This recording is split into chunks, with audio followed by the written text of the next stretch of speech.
Yes, lovely couch. Hopefully someone will be sitting on it soon. Thank you for noticing.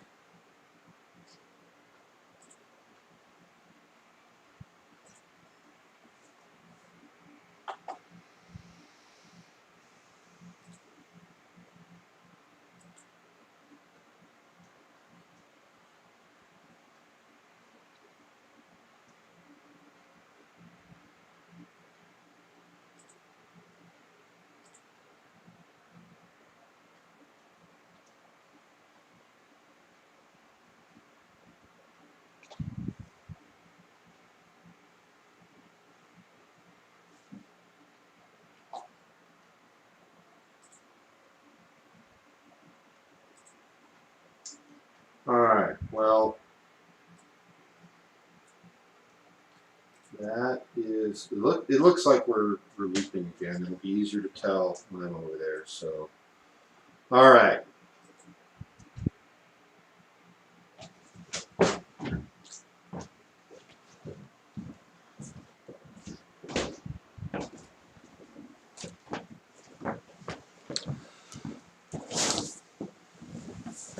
Alright, we will give this a try.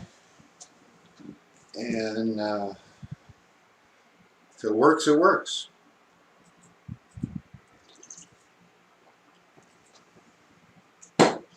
Okay, let us know in the chat on either Facebook or YouTube if the YouTube acts up again.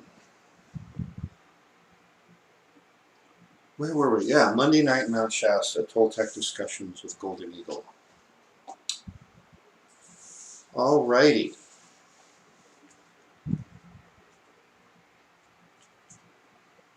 We're going to start off tonight on a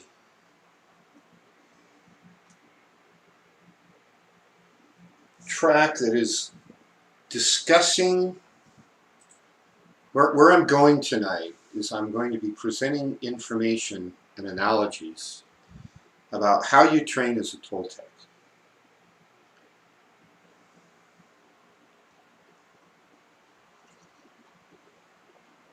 And I'm going to do that a curious way.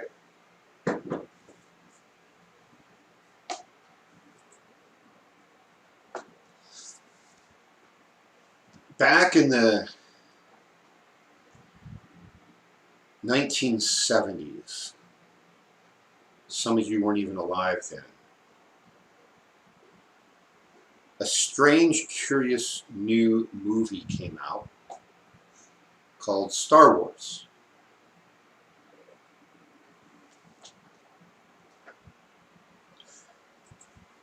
The plot was highly unusual. The special effects were beyond cutting edge and state of the art. They pushed the envelope a couple orders of magnitude for anything else at that time. If you'd ever watched B-grade sci-fi movies from the 50s or 60s, you kind of know what the standard was.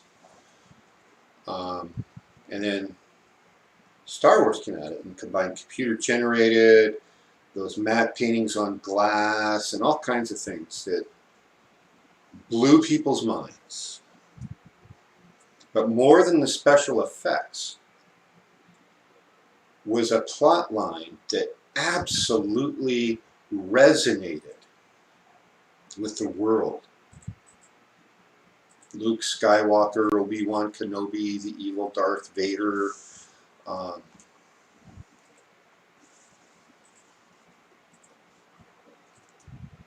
Jedi Knights. I don't even know if the term the Sith came up in the original Star Wars Episode 4, A New Hope. But weren't those books already written? The books were out, and they were released about the same time. But the plot and everything was original with George Lucas. He had a little help, but he was the creator. And what I want to talk about most is the Jedi. The Jedi were a caste of priest-like warriors, or maybe you could call them warrior-like priests that had a secret magical power they called the Force. May the Force be with you.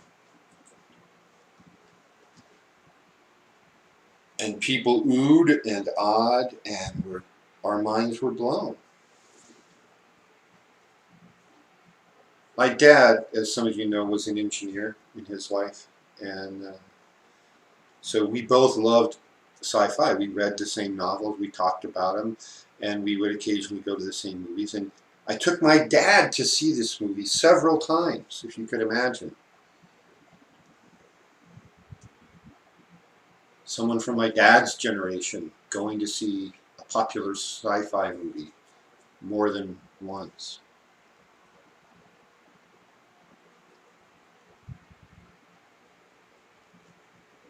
As the series progressed, they did the first three, big long gap, and then out came the so-called prequels, more than 20 years later. From the early 80s to, it was more than 25 years. I don't remember, 2011, or 12 or 13, somewhere around there is when episode 1 finally came out. And I'm not going to get into the weird plot line problems they created for themselves. What I want to talk about is the first 3 episodes, which were 4, 5, and 6. Then they went back in time and did 1, 2, and 3. Then they went forward in time and did 7, 8, and 9. And 7, 8, and 9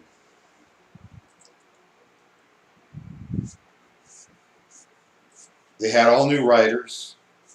Disney had bought the franchise from Lucas, and that's where a lot of plot line fails started to occur. Great special effects. For a long time, I went to saw the first one, episode 7. For a long time, I didn't watch the other 2. I finally did. A lot of holes, but the key is, one of the plot line holes is actually a really good lesson for us.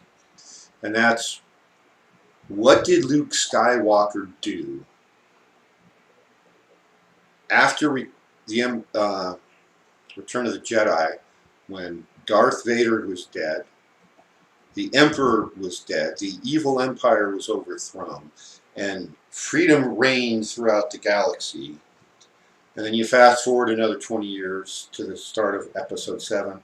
All that's been erased and reset back to pretty much the same situation that existed at the beginning of episode 4. There was an evil empire. A dark force had returned. Turned out later it's the same emperor who managed to survive the destruction of the second Death Star.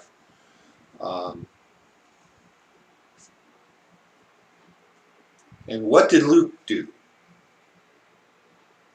He was afraid, so he ran away and hid and said, I'm going to be fear-based and go hide.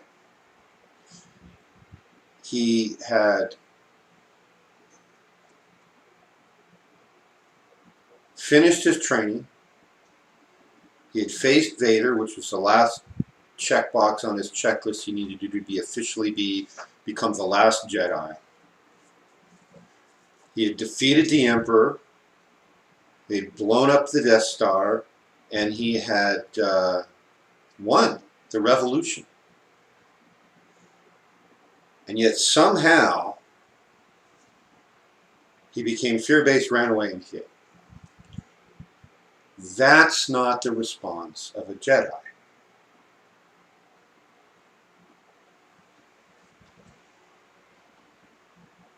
A real Jedi would have spent those 20 years finding and training more Jedi.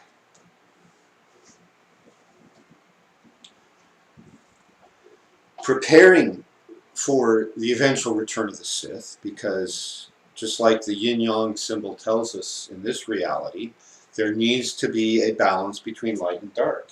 You have to look within. This is the lesson of the shadow self, shown extremely well in the second movie made, episode 5, The Empire Strikes Back, when Yoda sent Luke into the cave.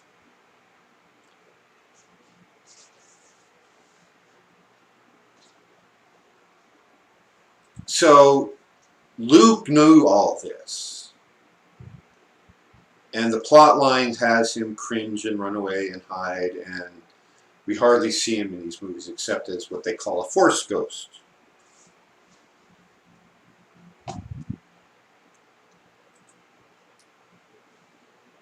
Here in our reality, in this universe, we are Toltecs. We are a caste of priest-like warriors, or you could call us maybe warrior-like priests. And both the Jedi and the Toltec, you could also say, are scientists. Scientist, warrior, priests. We have a mysterious magical power that we call the Akadwa, that we're supposed to be learning and developing how to wield it better. Each generation adding something to the Akadwa. Each generation doing something to help human consciousness. I'm saying look at the camera. That's the only one that's recording right now. The other one's not working. Oh, this one's not working at all? No. Okay. Well, it'll still be recording, hopefully, on the thing. So let me move this one more in front of me.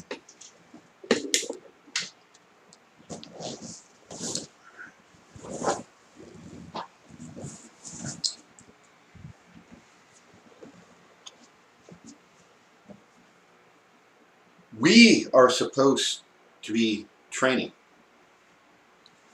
developing our abilities with the Force, aka the Akadwa, developing our abilities with science, with spirituality, with consciousness, and like the Jedi, who at some points in that 9-episode saga have forgotten this, the Jedi were supposed to be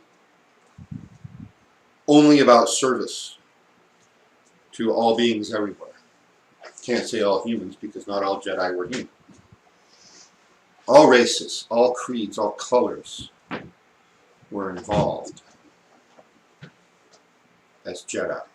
All planets in the known galaxy.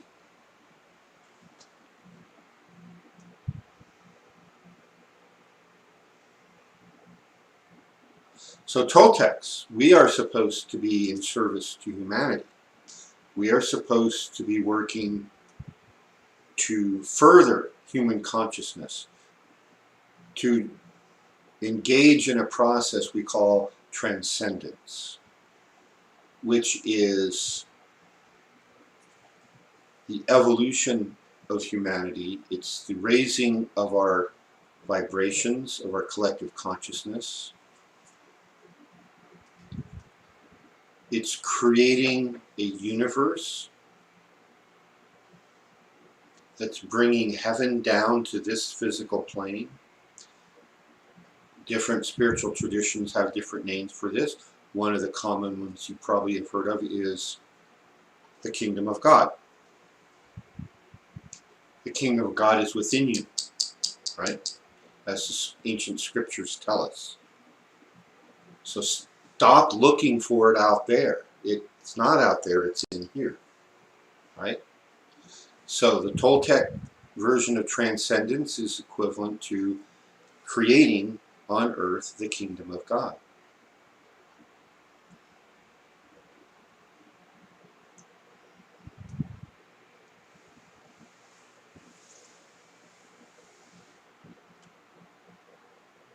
Service to humanity and all beings everywhere. Service to furthering the evolution of humanity. Raising the collective frequency, our individual frequency. Developing and pushing the limits of the Force. The Akadwa.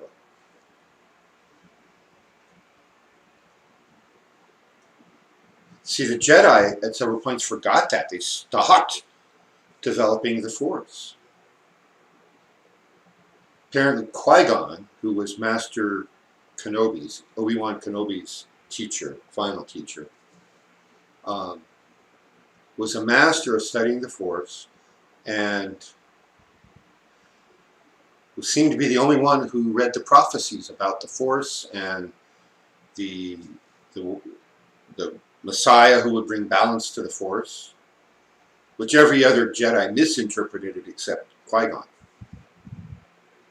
because they had wiped out the dark side of the Force, they thought. And now they had an unbalance in the Force, and all they had was the light half. So you bring balance to the Force, what's going to come back? The dark side, right? He knew that.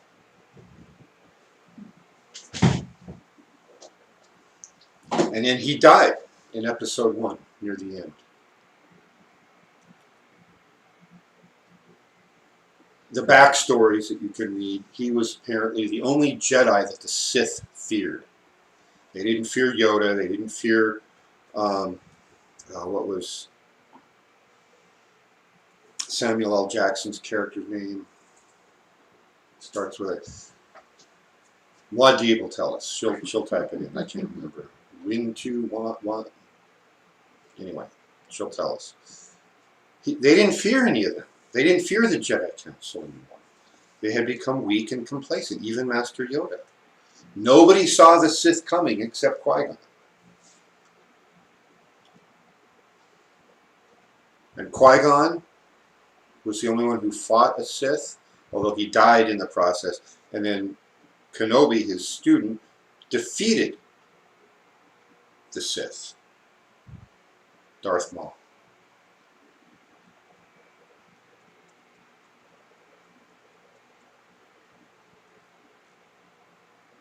So the main theme of the 9 episodes is revolution.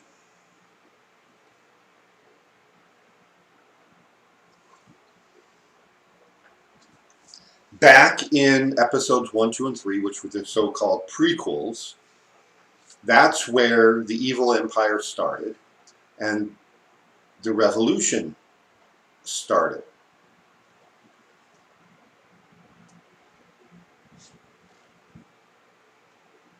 Then the middle 3 episodes, the first 3 movies made, they were fighting the evil empire the whole time, right up until the end.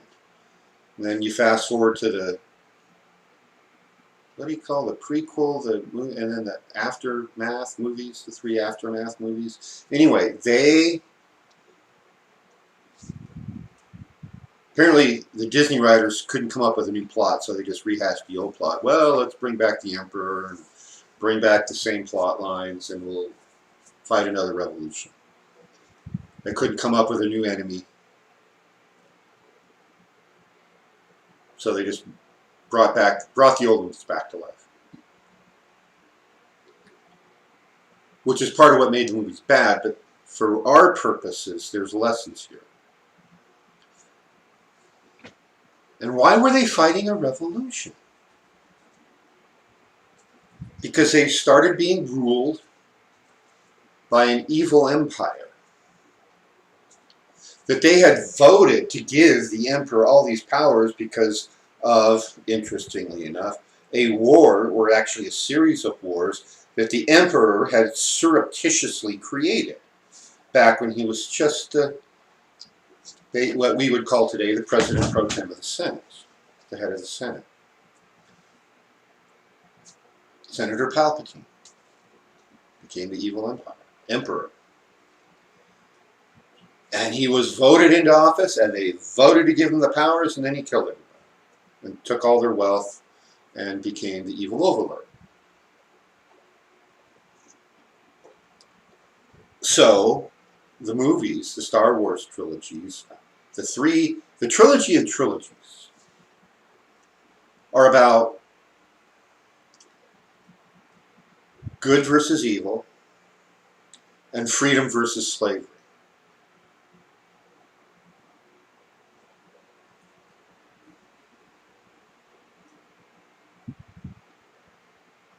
And despite the many mistakes the Jedi made, despite most of the main characters ignoring some of the key Jedi lessons, which is don't let your emotions, your lower animal emotions, rule your course and make your decisions for you. Pretty much every one of the heroes in these movies did exactly that. Luke did it. He let his lower animal emotions of anger and fear and hatred for Darth Vader short circuit his training with Master Yoda. Back in time, Anakin Skywalker short circuited his training and was never promoted to the rank of Jedi Master. Although he had the abilities with the Force, he didn't have the wisdom. And then in the postquels, first it's Leia, who's being trained by Luke, gets up to where she's ready to be a Jedi, and she backs away and doesn't finish. Turns in her lightsaber. And then Rey, who turns out to be the granddaughter of Palpatine, so related to the whole Palpatine, Darth Vader / Anakin Skywalker. Turns out they're all related. They're all part of that same bloodline. And she backs away, doesn't finish her training with Leia, who's subsequently, Leia's the last Jedi, and she's training Rey. And Rey backed out, didn't finish training with Luke Skywalker, and didn't finish training with Leia Skywalker, and eventually, by default, she's the last Jedi. That's the name of the 9th movie, is The Last Jedi. And she has to claim her power.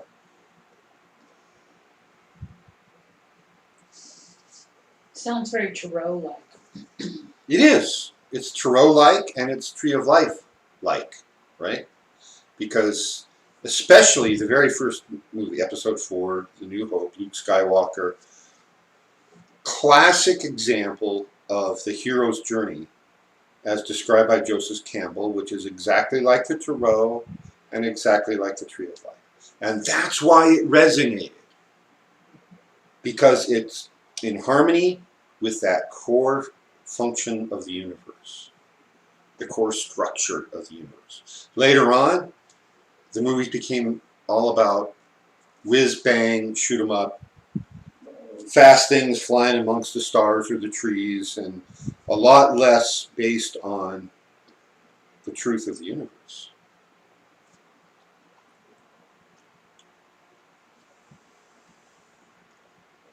They didn't, every one of the heroes didn't finish their training and had to go learn it the hard way.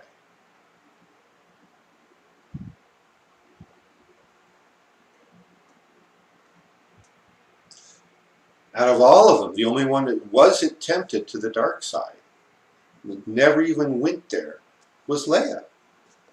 Right? What about Yoda? We don't know about Yoda in his early days. Well, there's backstory. I haven't read or seen every bit of backstory. There's a new movie called Rogue One, which bridges the time gap between Episode 3 and 4. So when the 3 prequels ended up until A New Hope started, it's set in that time frame. And I haven't seen that one yet. But they all struggled with that. Luke was tempted, Kylo Ren, Rey, everybody was tempted. But Leia, no, she never was tempted. But she backed away from her training. So, what does that tell us for our Toltec work? Finish your training? Yeah, Dean, finish your training. You should be pushing yourself. Now imagine you're Luke. You just defeated the evil empire. You just killed the emperor, or helped kill him, with your now recovered father, who's back to being Anakin Skywalker and promptly dies because of the damage the emperor did to him as Darth Vader was throwing the Emperor down the pit.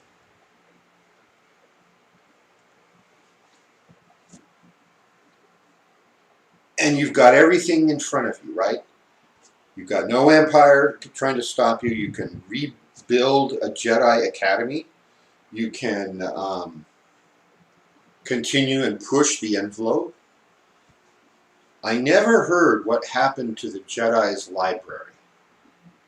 Muad'Dib may know. She's probably read or seen more. She failed. She doesn't know Star Wars.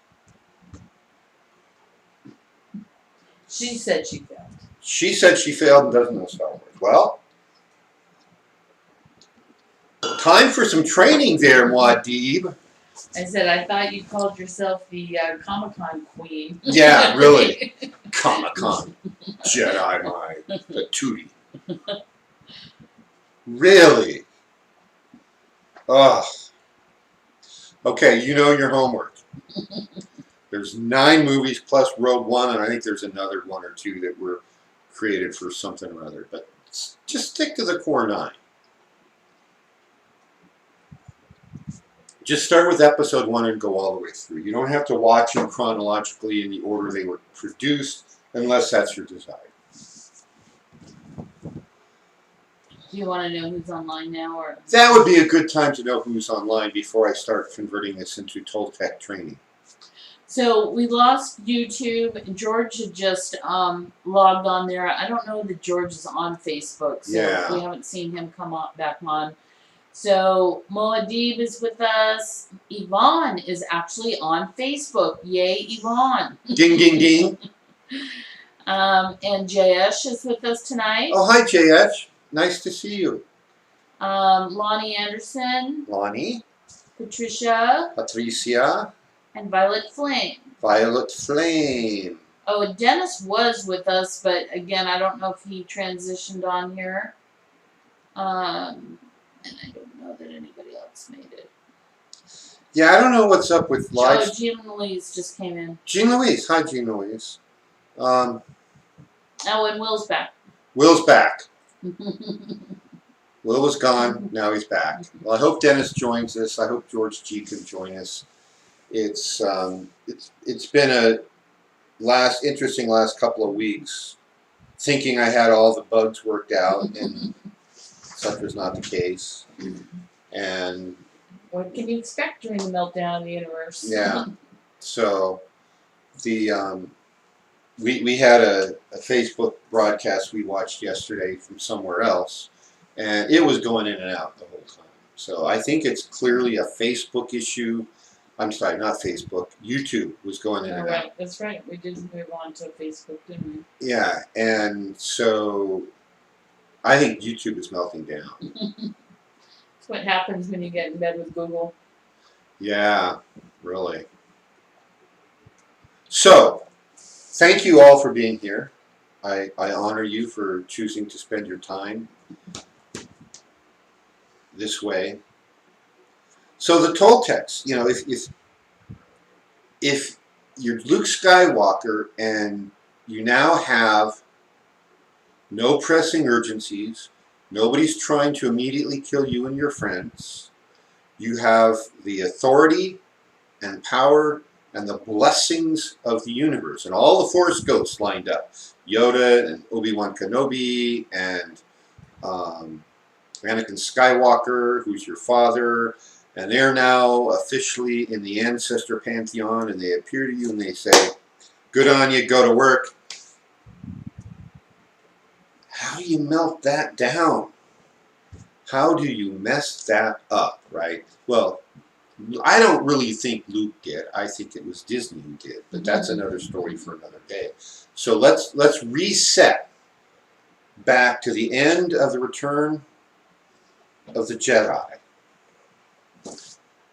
Going forward, what Luke would have done in a real universe with real Jedi, which my analogy is telling you is like a real universe with real Toltecs doing something real with the power, which we call the Akadwa. Well, first of all, you would spend a time doing your vision quest. You'd been to a planet with Yoda for part of your training. But now with your new higher plane vision, you know where your gaps are. You would do an honest self-assessment. Where are the gaps in my training? Oh, I still have an emotional hot button here. I'm going to meditate on that one hot button. Where did it come from? I'm going to assimilate that thought form and place it under my conscious control. And you'll do that. You would do that with all of them. All your hot buttons. You would seek out all the literature that still existed. You would go to Coruscant and you would visit what may be left of the Jedi Temple, the Academy. That Coruscant was the capital of the Empire, and it doesn't come up in really much of the later movies. It was only in the 3 prequels primarily. But that's where the temple was, that's where this huge database and library on the Force was. You would go there and collect your library, whatever was left that you could get access to, because I'm pretty sure the Emperor and Darth Vader / Anakin Skywalker wouldn't have just wiped it. They would have used it to their knowledge, for their purposes. So it's still there. Go get it. Because you're now the only Jedi, so who's going to stop you, right? Of course you can go get it. You would do that. You would build your library. You would read your library. You would budget a certain amount of time every day for new learning. You would let the learning lead you. One of the lessons that was a failure of the Jedi Council was no, we don't go there about the dark side of the Force. You've just seen the power of the dark side. You've just learned that you can't ignore it.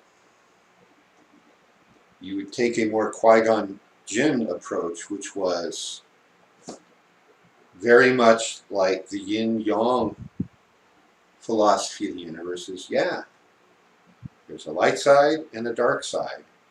We have both within us, and we have to place both under our conscious control. You would do that.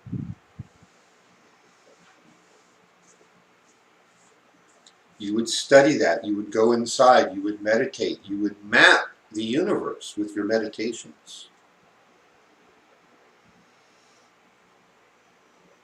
You would do what the Jedi did very poorly, which was you would seek out those who had the potential to become Jedi.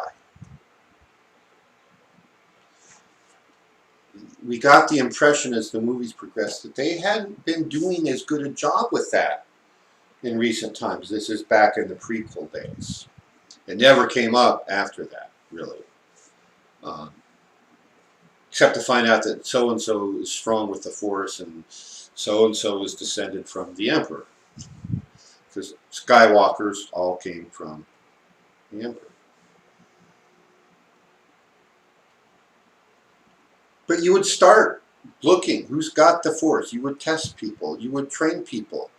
You know, you're down to the last breeding pair on the Ark, and you don't even have a pair. You've got Luke, right? And then Leia. He trains Leia. So that's the last breeding pair, except they're twin brother and sister, so they actually can't breed. So Leia marries Han Solo, which is how they resolved the love triangle after the first 2 movies. They turned Leia into Luke's sister. Nothing like a little incest, you know. Hey, I hear it's best.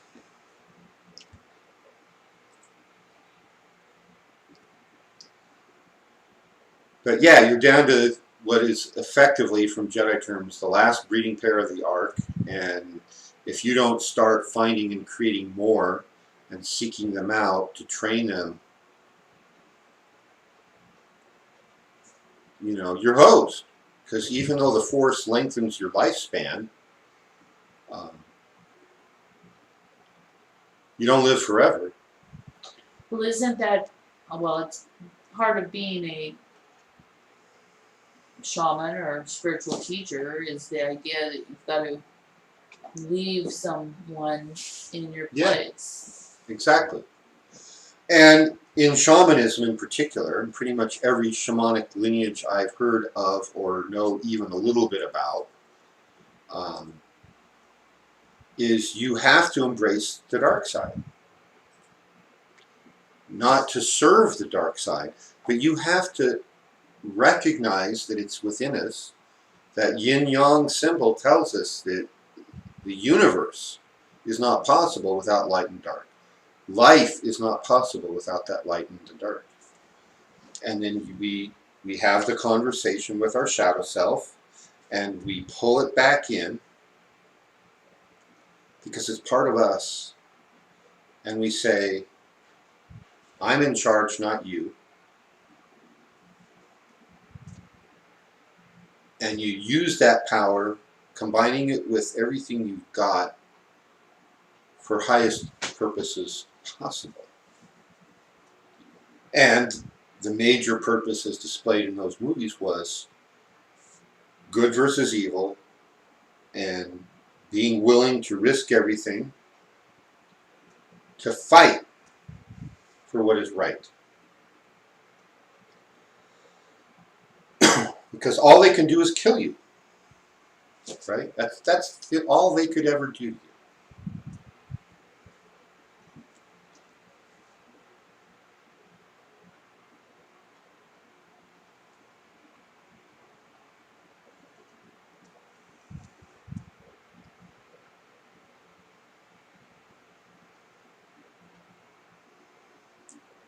So as Toltecs, are you doing those things?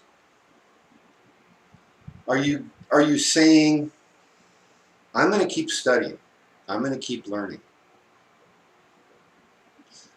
What have you read lately? Have you used the Akadua today? Have you used the Akadua today? Did you think to use the Akadua today?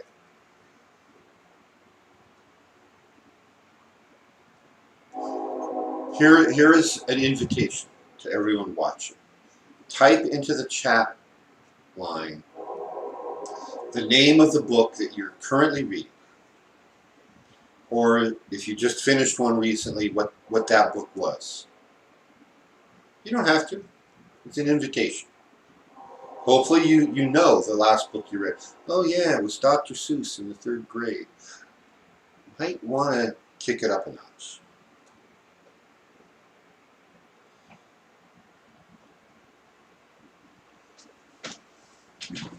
So let's suppose, for the sake of argument, the answer to your question, did you think use Yakadu Day, is yes, I use it all the time. Then the question is, what have you done or are you working on to push the envelope of how it can be used?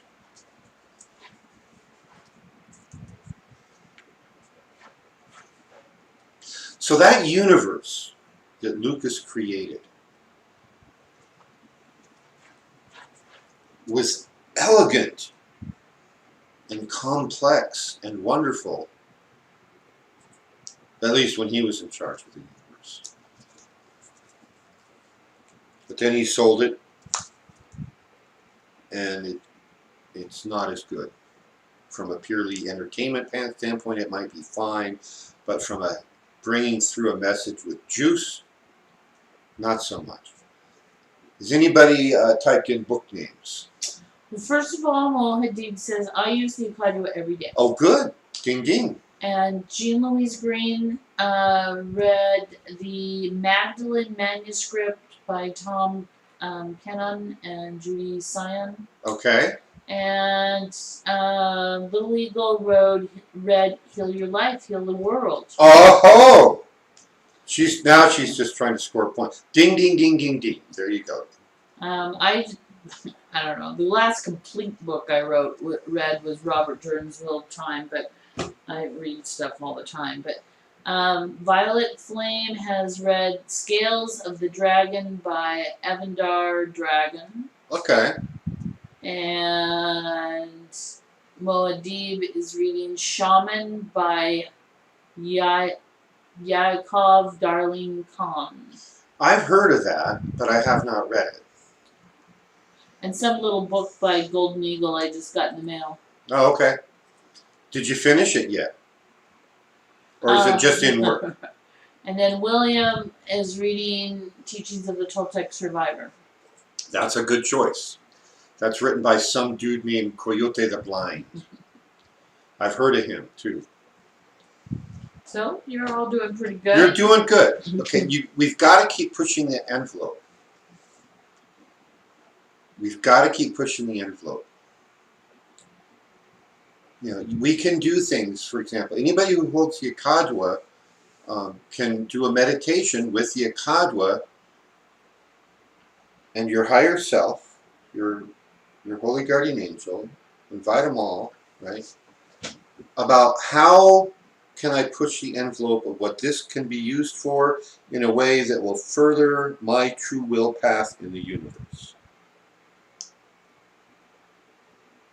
That is a suggestion for a meditation.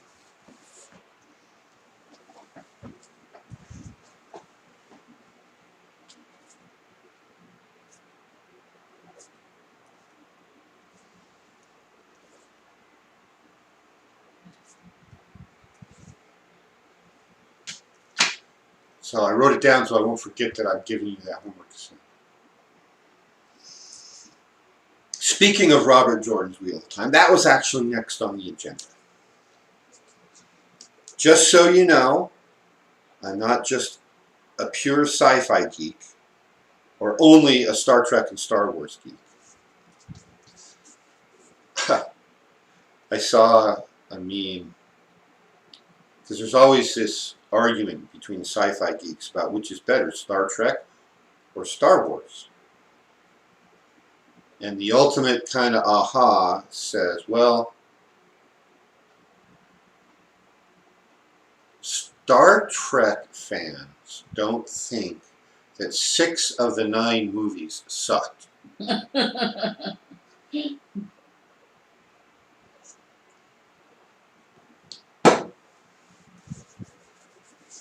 So if I could take a Jedi out, take the Jedi at their best out of Star Wars, put them into Star Trek, and then take that and put it over and combine it with the Robert Jordan Wheel of Time universe, then we got something, right?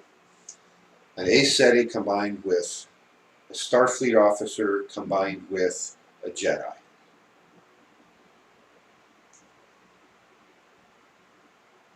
Ding, ding, ding. This is the weird stuff that shaman's mind thinks of. How can I do that here right now? I'm still working on something. So the Robert Jordan Wheel of Time series, I've talked about occasionally. Oria has talked about it occasionally. If you want an instruction manual of what's possible to do with the Force, I mean the Akadwa, I mean the power, read the Wheel of Time. Now, she just finished reading book 14 of Robert Jordan's 14 novel set. And I think the shortest book in the 14 books is like 350 pages of a standard size paperback. And in my defense, I started reading them 25 years ago because that's when they came out, and I just finished them because that's when they ended. Right. It took him until about a year or two ago to finally, and talk about not finishing your training. Jordan died and didn't even finish the books. He turned the last one, it was going to be one novel, one, quote unquote. It turned into 3. It's supposed to be 12, but then 12 expanded into 13 and 14. And It's never been made into a movie. I don't think it's possible because it's just jam packed. You think it was hard to turn the Lord of the Rings into a movie, it was incredibly difficult. I think the Hobbit movies were much worse than the original Lord of the Rings trilogy movies. The sheer volume of material in the Robert Jordan novels is 10 times what the Lord of the Rings is. But there was all that backstory stuff that Tolkien wrote that wasn't included in the books. Right. And Jordan gives you a blow by blow of all the backstory, and that's why there's so many books. Right. Yeah. And Tolkien had almost that many when all his manuscripts were published. Right. The tales, the Lost Tales 1, 2, and 3, and all this. I've got them all. I read most of them. But there's a difference between the level of detail in Tolkien's backstory versus the level of detail in Jordan. And Tolkien's backstory was much less developed than the Lord of the Rings. Robert Jordan's 14 novels was as fully developed, if not more so, than the Lord of the Rings. So it's... And for you to say that, it has to be true. No, I'm a huge Tolkien fan. I mean, there's not many people in life who get to say they created an entirely new genre of literature. Tolkien did, the modern fantasy literature. Loosely based on mythology, which he was a PhD scholar in, as well as Old English literature and history. But he created an entirely new genre of literature.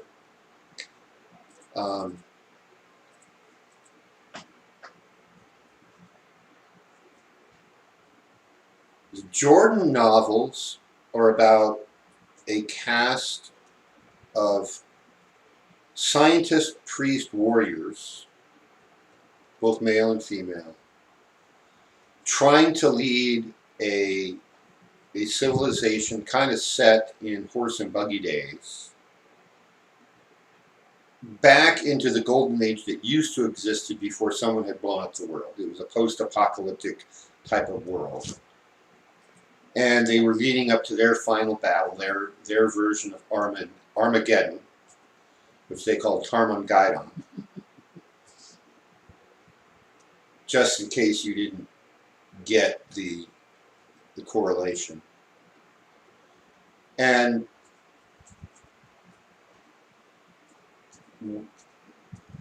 what I can tell you about the people who were trained to studying and becoming what their caste was called the Aes Seti. Their caste of wielders of the Force and the holders of knowledge was struggling to regain lost knowledge. But they did a lot of foolish things. They didn't follow their own rules. They made the same mistake more than once, more than 5 or 6 times in some cases. They had a huge library of information that nobody seemed interested in reading. So again, there's lessons there for the modern Toltec, especially in what they figure out along the way that they can do with the Force, the power. They call it the One Power. We call the power now the Akadwa. And there's things that we're doing and we're working on and developing loosely based on what we've learned in these Jordan novels. Working together in groups. Working together in groups is a big one. And quite frankly, this meditation for human consciousness is based on that kind of a concept that comes from the Jordan novels. And Toltecs have been doing it for several tens of millennia now. So there's nothing new under the sun, as the first saying goes. So there is a level of rigor and discipline that we can learn, whether we look at the Star Wars universe or the Robert Jordan Wheel of Time universe. There is a level of rigor and a discipline and an approach to life that the best Jedi used, that the best Aes Sedai used, and that the best Toltecs are supposed to be using to develop ourselves, to develop our art and science, to develop the ability to work in groups, to serve humanity, and to be willing to fight for what is right, especially for those who don't have the ability to fight for themselves. To fight smart, not just fight hard. From my past life memories, I can tell you that it's easy to get drunk in bloodlust and run into battle, and when you're killing your enemies and putting their heads on pikes, there's a certain level of satisfaction about that. But you get killed as often as you kill in that scenario. And that may not be the smartest way to fight. But when that time comes, and it may in this lifetime, it may very well come in this lifetime. If that time comes, the Jedi do that. The question is, unlike Anakin and Luke, who went into battle in hatred and rage, there's a scene in Episode 1, the prequel, the first prequel, where Obi-Wan and Qui-Gon Jinn are serving as ambassadors trying to negotiate a peace between the war that had just started, that became the war of conquest for the Empire, and they get ambushed by an army of droids, battle droids they call them. And the way they waded into battle, horribly outnumbered, and took out dozens, there was a sense of very peace and calm and focus at what they were doing. They weren't doing it just to survive, but they never lost sight of their mission of what they were doing. What was their intent? Their intent was to stop a war, if at all possible. That war, eventually in the next movie, becomes known as the Clone Wars, which were actually referred to back in the first movie made, which was Episode 4, The New Hope. Obi-Wan, remember the little thing, the holographic projection of Leia that R2-D2's carrying around, and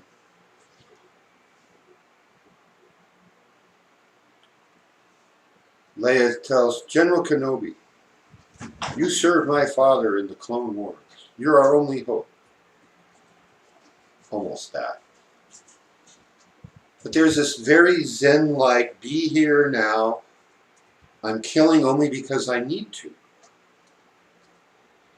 No emotional attachment to whether you kill someone or save someone. It's whatever needs to be done in the moment. So we need to be prepared to fight smart. We need to be prepared to fight mentally, emotionally, spiritually, physically, whether it's the physical plane or the higher planes. We fight when we must. In the Dune trilogy, that's one of the lessons for Paul Atreides, the character who becomes, when he's adopted by the Fremen tribes, becomes known as Muad'Dib. He's in a bad mood one day, and his tutor, who was the Blade Master, as was his title, Gurney Halleck, comes in and says, "It's time for your lesson." "Oh, I don't want my lesson. I'm not in the mood." And so Gurney attacks him. And they fight and fight and fight, and finally it's a draw. They each get a knife where they could kill the other. And at first, Paul's miffed. It's like, "What the heck are you doing that for?" And he says, "You don't fight when you're in the mood." What does he say? Something to the effect that mood is for poetry and lovemaking. You fight when you must. That's it. If the time is now, then you fight now. No, come back tomorrow. I'll be in a better mood tomorrow. No. When the Huns are attacking, that's when you fight. Or you get cooked on a spit over a Hun campfire.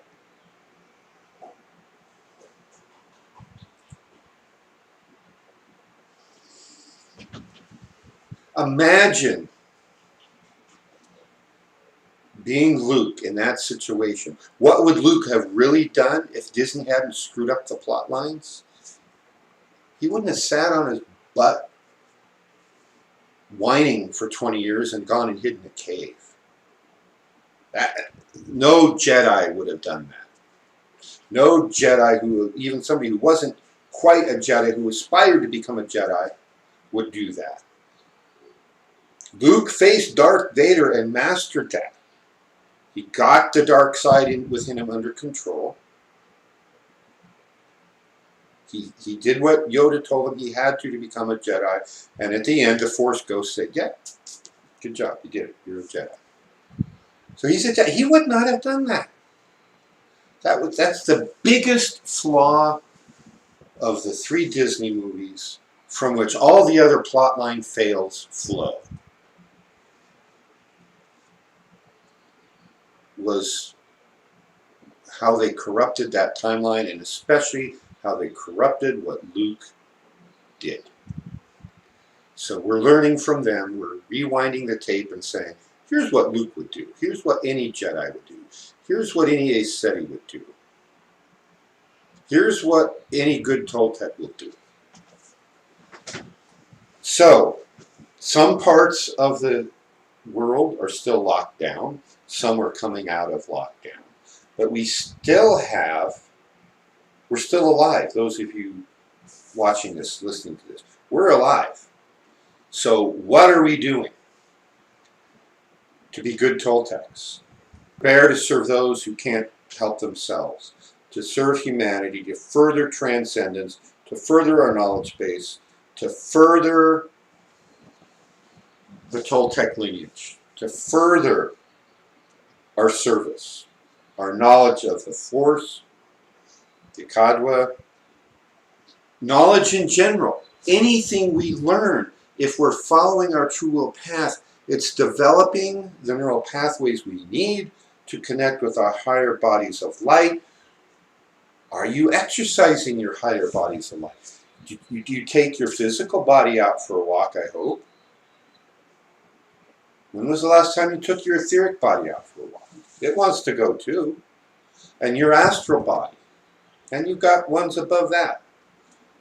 But start with the etheric and then the astral, right? You need to exercise them.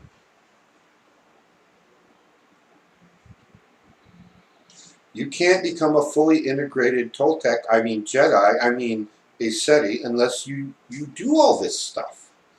We are supposed to be on the cutting edge. So what are you doing that's cutting edge?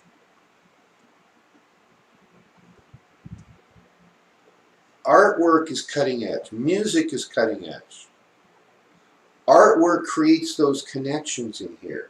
Artwork helps us tap in to higher plane knowledge and bring it through here. This is part of what Toltecs do. This is how we communicate higher plane, multidimensional information into something that can have an effect here in this 3/4 dimensional world. We have a poem that Oria found buried on the internet, some literature about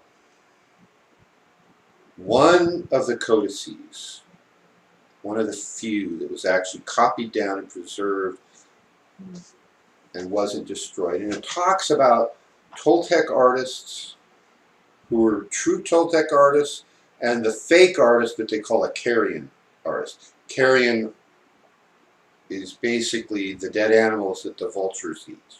That's why they're sometimes called carrion birds. They eat the dead things. So, the carrion artist. The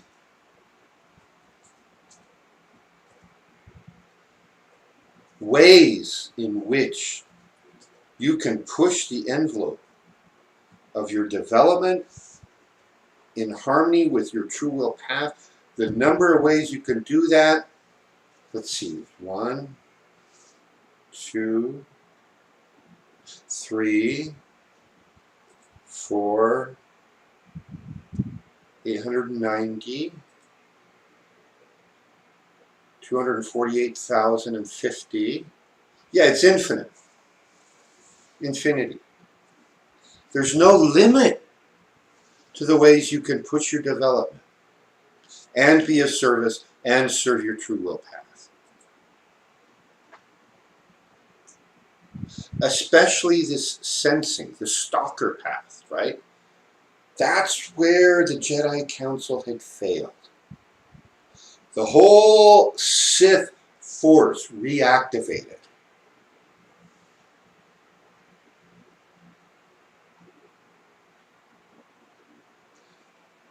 And the Jedi Council missed it. They were so, what's the word that means the same as cocky? Overconfident in their abilities. That they didn't think they could miss something.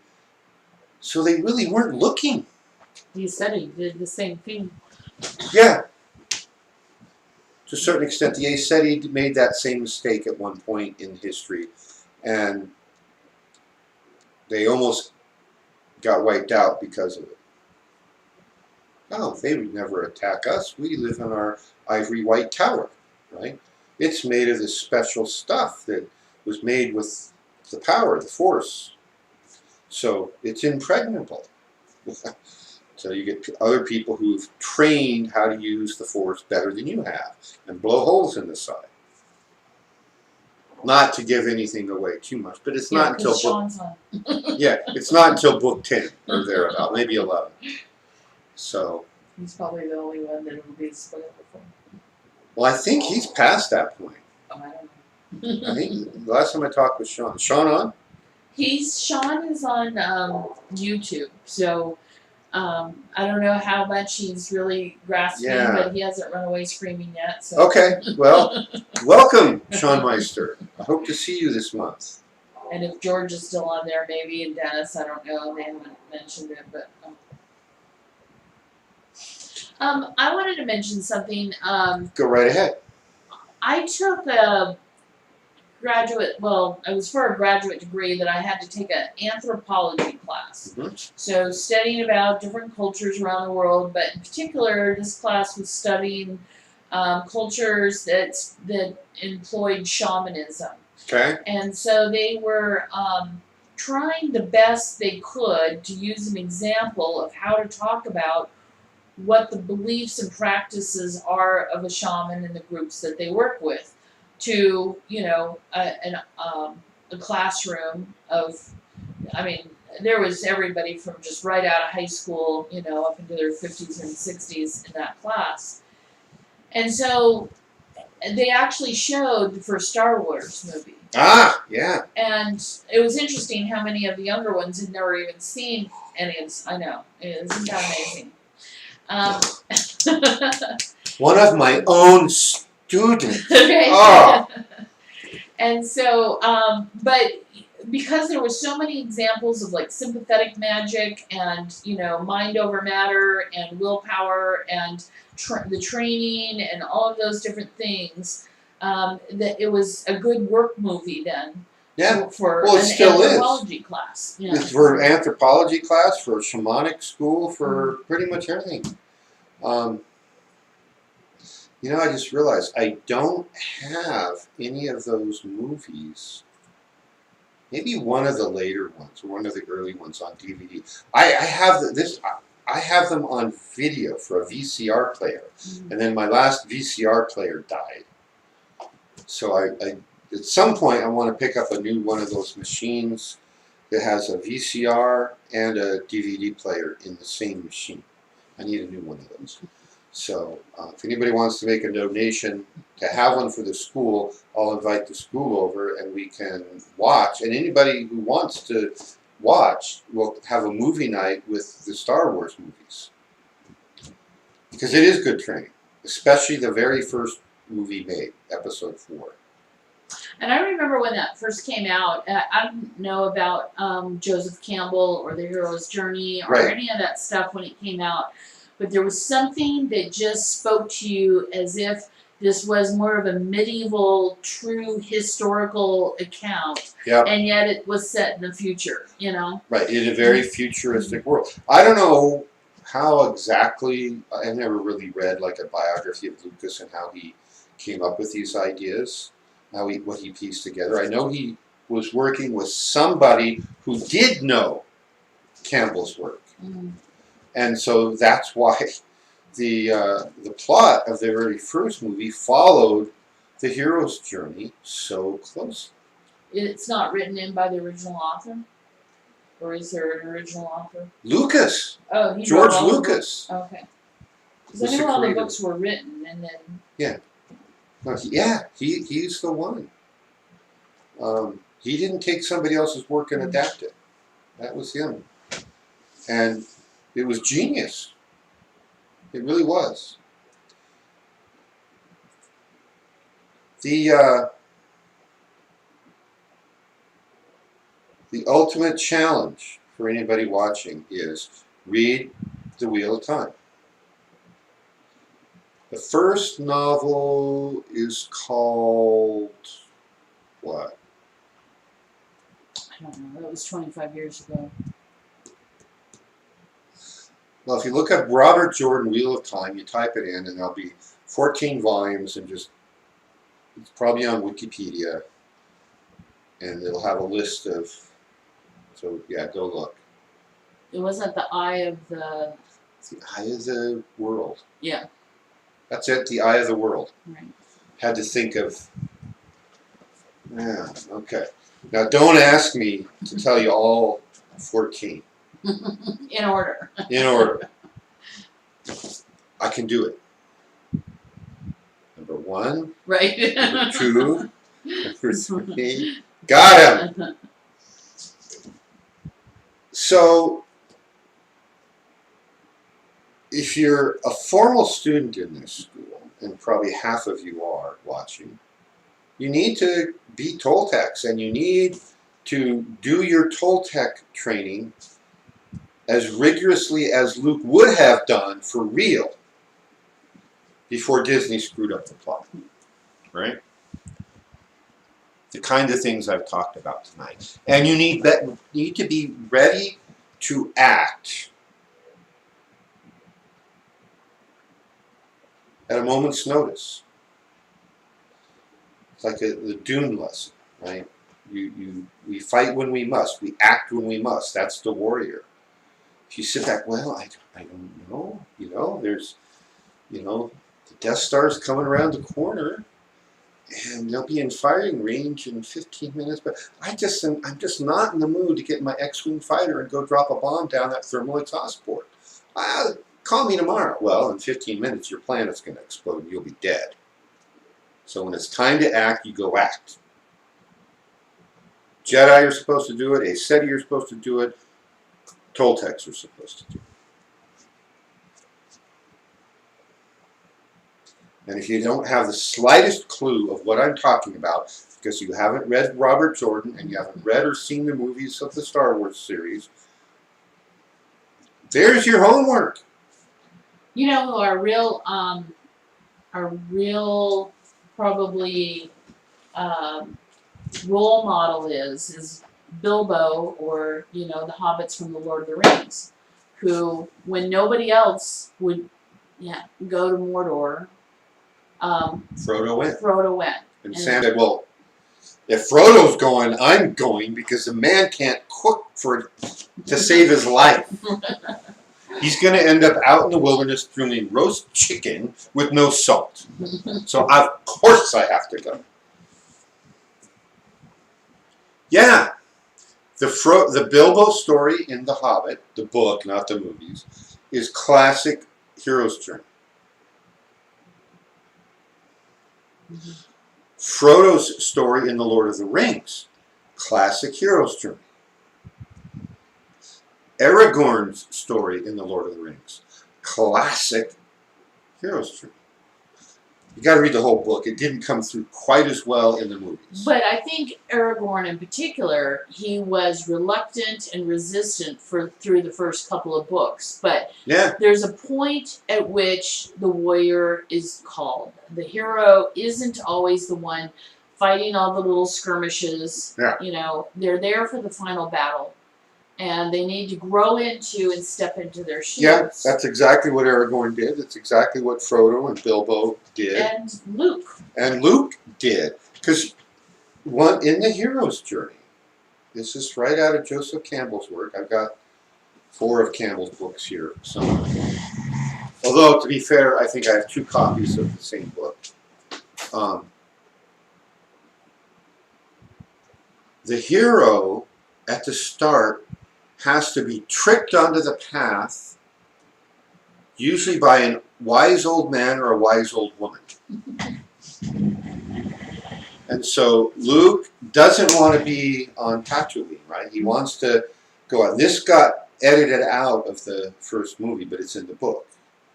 And then many years later, probably like just a few years ago, I found the footage in the deleted scenes on YouTube where they show where he's all gung-ho, his friend Biggs comes back to visit, and then he's off to go drink